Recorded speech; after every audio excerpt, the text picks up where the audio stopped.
This is nothing. She's excellent. ഞാനും ഒരു പൊടി ഡോക്ടറല്ലേ, എനിക്കറിയില്ലേ. ഞാൻ ഇവിടുന്ന് പോവും മുമ്പ് ചന്ദ്രൻ നടന്നിരിക്കും. പിന്നെ ഞങ്ങളൊക്കെ കൂടെ ഉണ്ടെന്നുള്ള ധൈര്യം വേണം കേട്ടോ.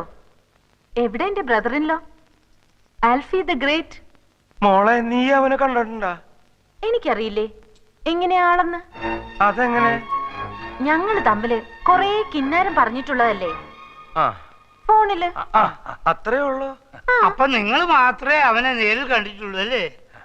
അച്ഛനെപ്പോ കണ്ടു? ചന്ദ്രയുടെ കോണ്ടസാക്കാരുമായി വന്നപ്പോ അവര് തമ്മിൽ പരിചയപ്പെട്ടു അത്രേ. എന്നിട്ട് ഈ കളൻ അക്കാര്യം പറഞ്ഞത് ഇപ്പഴാ.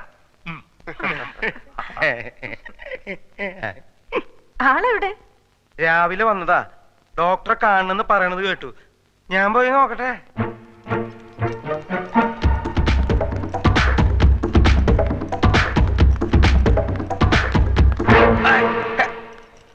എന്റെ അമ്മേ, തൽക്കാലം രക്ഷപ്പെട്ടു. അവളെ ആളെ കണ്ടിട്ടില്ല. ബാക്കി ഞാൻ നോക്കിക്കോളാം. താനൊന്ന് നിന്ന് തന്നാ മതി. വാടോ, നിന്ന് തന്നാ മതി. ആ എത്തില്ലോ.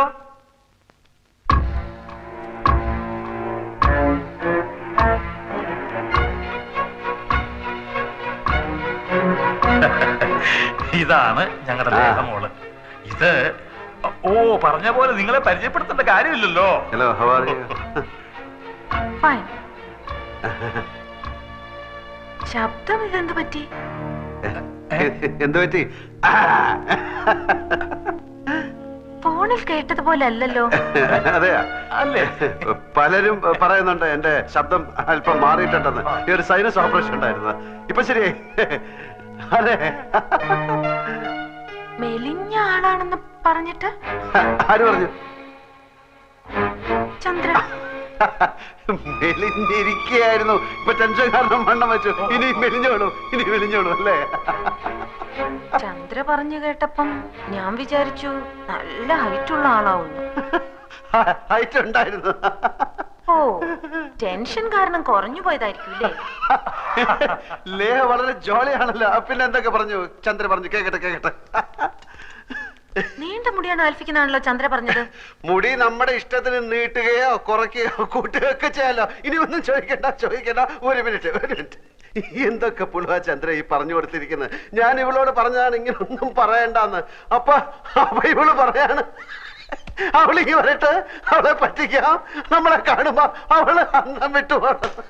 നീ പറഞ്ഞ പോലെ എന്നെ സംഭവിച്ചു. മരവണ്ടി കുറെ പൊക്കമുണ്ടെന്നല്ലാതെ യാതൊരു ബുദ്ധിയില്ല.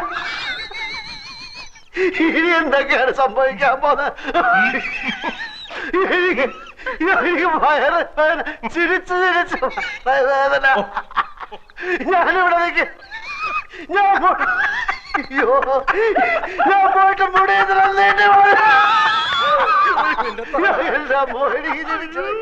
ഇന്നലെ ഒരു തമാശ ഞാൻ കേട്ടു.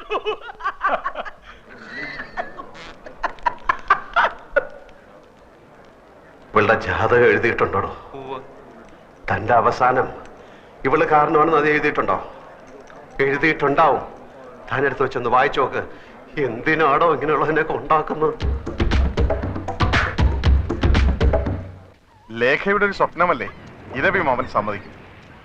വിസയ്ക്ക് അപ്ലൈ ചെയ്തിട്ടാ ഞാൻ വന്നിരിക്കുന്നേ. അച്ഛൻ വേണ്ടാന്ന് പറഞ്ഞ ഞാൻ പിന്നെ പപ്പയോട് മിണ്ടൂല. ഈ പെണങ്ങണ്ട, ഇരവിയോട് ഞാൻ സംസാരിക്കാം. ഈ നടപ്പ് ഏതായാലും കൊള്ളാം. കൊറേ നാളായല്ലോ വർമ്മ സാറിന്റെ ദേഹമൊക്കെ ഒന്ന് അനങ്ങിയിട്ട്. തന്നോട് ഒരു കാര്യം പറയാനുണ്ടായിരുന്നു. എന്താ? ലേഖയുടെ കാര്യമാ. അവള് പുറത്തു പോയി പഠിക്കണ കാര്യമാണെങ്കിൽ പറയണ്ട. അതെന്താ? എന്റെ ഡോക്ടർ സാറേ, ഈ സായിപ്പ്മാരെന്ന് പറഞ്ഞ ഒരു സംസ്കാരമില്ലാത്ത ആൾക്കാരാ. ചുമ്മാ ഹലോ എന്ന് പറഞ്ഞാ അപ്പൊ പിടിച്ചു ഉമ്മ വെക്കും. അങ്ങനെ ഇപ്പൊ എന്റെ മോളെ കണ്ണി കണ്ട സായിപ്പ്മാര് ഉമ്മ വെക്കുന്നത് എനിക്ക് ഇഷ്ടല്ല. തന്നോട് ആരാ ഇതൊക്കെ പറഞ്ഞത്? ഇന്നാളെ ഏതോ ഒരു രാജ്യത്തെ പെൺ പ്രധാനമന്ത്രി വേറെ ഏതോ ഒരു രാജ്യത്തെ ആൺ പ്രധാനമന്ത്രി കെട്ടിപ്പിടിച്ച് ഒരു ഉമ്മ. വൃത്തികെട്ടവന്മാര് വെറുതെ കണ്ട അപ്പൊ ഉമ്മ വെച്ച് കളിക്കുക. എനിക്ക് പേടി ഇത് ഇന്ത്യയിലും അങ്ങനെ വരൂ. വന്നാ ഞാൻ സമ്മതിക്കൂല. എടോ, നമുക്കിഷ്ടമില്ലെങ്കിൽ ഒരു രാജ്യത്തും ആരും നമ്മളെ പിടിച്ച് ഉമ്മ നോക്കാൻ പോണില്ല. എന്റെ പെങ്ങൾ അമ്മുക്കുട്ടി അമേരിക്കയിലല്ലേ, അവളെ ആരെങ്കിലും പിടിച്ച് ഉമ്മ വെച്ചായിട്ട് എനിക്കറിയാവോ? അതേടോ രവി, വളരെ മിടുക്കരായിട്ടുള്ള 1-2 പേർക്ക് മാത്രം കിട്ടുന്ന സ്കോളർഷിപ്പായത്. അത് അവക്ക് കിട്ടിയതിൽ നമ്മൾ സന്തോഷിക്കണം. അവളുടെ ഏറ്റവും വലിയ ആഗ്രഹമായിരുന്നു. തന്റെ മാത്രമല്ല, എന്റെ മോളെ അവള് നമ്മളായിട്ട് എതിർക്കാൻ പാടില്ല. എല്ലാവരും കൂടെ തീരുമാനിച്ചാ പിന്നെ ഞാൻ ഒപ്പിട്ടല്ലേ പറ്റൂ. ആ മതിയല്ലോ. Thank you papa. Thank you. ഉമ്മ വെക്കുന്ന അയാൾക്ക് ഇഷ്ടമുള്ള കാര്യമല്ല കേട്ടോ. ആ വളരെ പ്രധാനപ്പെട്ട ഒരു കാര്യം എല്ലാരും അറിയിക്കാനുണ്ട്. ചന്ദ്ര കിടപ്പിലായതിനു ശേഷം ഓഫീസിലെ കാര്യങ്ങളൊക്കെ കുഴപ്പത്തിലാണെന്ന് മാനേജർ പറഞ്ഞു. ഉത്തരവാദിത്തമുള്ള ആരെങ്കിലും മാനേജിംഗ് ഡയറക്ടർ സ്ഥാനത്ത് വേണം. ആൽഫി ഇനിയിപ്പോ അന്യനല്ലല്ലോ, അതുകൊണ്ട് അയാളെ മാനേജിംഗ് ഡയറക്ടർ ആക്കാൻ ഞാൻ തീരുമാനിച്ചു.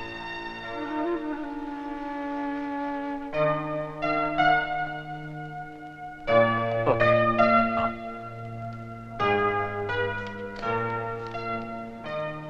വേറെ ആരെയുമല്ല, എന്റെ മകളുടെ ഭർത്താവിനെ തന്നെയാണ് ഞാൻ ബിസിനസ് കാര്യങ്ങൾ വിശ്വസിച്ചേൽപ്പിക്കുന്നത്. വേറെ ആരെയാ ഞാൻ വിശ്വസിക്കേണ്ടത്?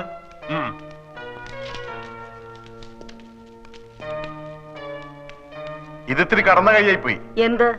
എവിടെന്ന് വന്ന് കയറിനെ പിടിച്ച് ബിസിനസ് അല്ലേ ഏൽപ്പിച്ചത്? മറ്റാരും അല്ലല്ലോ, ചന്ദ്രയുടെ ഭർത്താവല്ലേ. എന്ന് പറയുന്നല്ലേ ഉള്ളൂ, തെളിവൊന്നുമില്ലല്ലോ.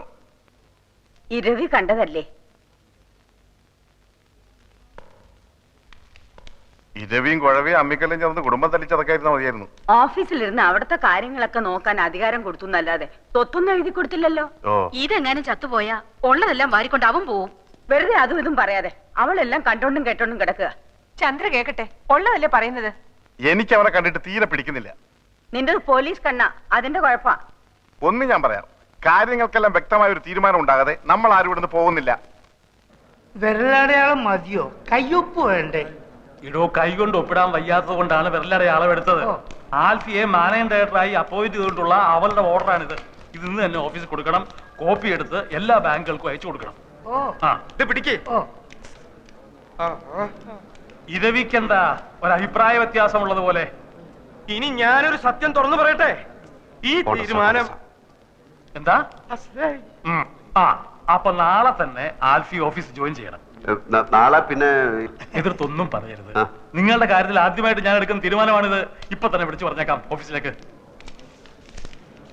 എന്റെ പേഴ്സ് എടുക്കാൻ മറന്നുപോയി. എനിക്കൊരു 1000 റുപ്പീസ് വേണമല്ലോ. അത് നീ നിന്റെ വീട്ടിൽ പോയി എടുത്താൽ മതി. കോണ്ടസ്റ്റയുടെ കീ എടുക്കാൻ ഞാൻ മറന്നുപോയി. എന്താടാ മരപ്പട്ടി നോക്കി നിക്കണേ? 1000 രൂപ എടുത്ത് ഇയാളുടെ അണ്ണാക്കിലേക്ക് തിരികെ. അല്ല, ഇതിപ്പോ ഏത് കണക്കിൽ എന്റെ എഴുതുന്നത്? അമ്മൂമ്മയുടെ 16 അടിയന്തരം നടത്തി എന്നുള്ള കണക്കിലങ്ങടെ എഴുതിയാ മതി. എനിക്ക് വയ്യ, ഞാൻ മരിക്കാൻ പോവാ. അല്ല, ഈ കോണ്ടസ എന്ന് പറഞ്ഞ കാറല്ല. കാറല്ലടാ. Silence please. അങ്ങനെ ഒരു കാർ ഉണ്ട്. ഒരു 500 റുപ്പീസ് കൊടുങ്ങി. അപ്പൊ 1500. ആ, കണക്കെല്ലാം കണക്ക് പോലെ ഇരിക്കണം. ഹലോ, മാനേജരല്ലേ? ആ, ഞാൻ വർമ്മയാണ്. നാളെ എന്റെ മരുമകൻ MD ആയിട്ട് ചാർജ് എടുക്കാൻ വരുന്നുണ്ട്. ആൽഫ്രഡ് ഫെർണാണ്ടസ് എന്നാണ് പേര്. ആൽഫി എന്ന് വിളിക്കും. അയാൾക്ക് ബിസിനസ് വലിയ പരിചയമുള്ള ആളല്ല. എല്ലാം വിശദമായിട്ട് പറഞ്ഞു കൊടുക്കണം. You must treat him well. ആളറിയോ?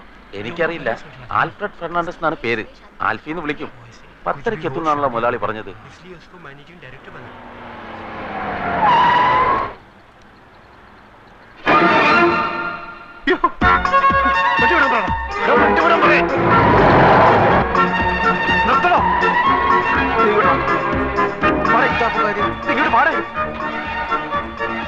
അവിടെ കോട്ട് സൂട്ട് വിട്ട് ഒരുത്ത നിൽക്കുന്ന കണ്ടില്ലേ? അവനാ എന്റെ അളിയൻ, അവിടുത്തെ മാനേജർ. ഞാനീ മാങ്ങാത്തൊരു ഓർത്തുമില്ല. MD എന്നും പറഞ്ഞ് ഞാനിപ്പോ അവിടെ കയറി ചെന്നാൽ അതോടെ തീരും ഇവിടുത്തെ ചുറ്റിക്കളി. വൈകുന്നേരം വരെ വെള്ളം കോരിട്ട് വൈകിട്ട് കലവിട്ട് ഉടക്കണോടാ. അപ്പൊ പിന്നെ എന്ത് ചെയ്യും? ആൽഫി എന്ന് പറഞ്ഞ ഒരുത്തൻ അവന്മാര് കണ്ടിട്ടില്ല. അതുകൊണ്ട് നീ ആ വേഷം കെട്ടിയാ മതി.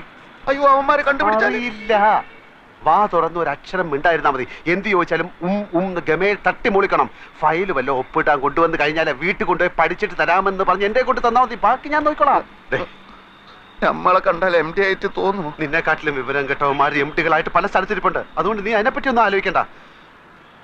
പക്ഷേ നീ ഇങ്ങനെ പോയാൽ ശരിയാവില്ല. നീ ഷർട്ട് അകത്തോട്ട് എടുത്തു. എന്താന്നാണ് ഇത്? കൊല വഴിപ്പിക്കാൻ ചാക്കി കെട്ടി വെച്ചിരിക്കുന്ന.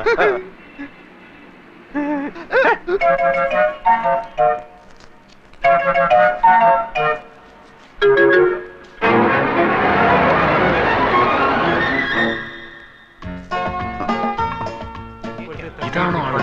ഒന്ന് ചോദിച്ചു നോക്ക്.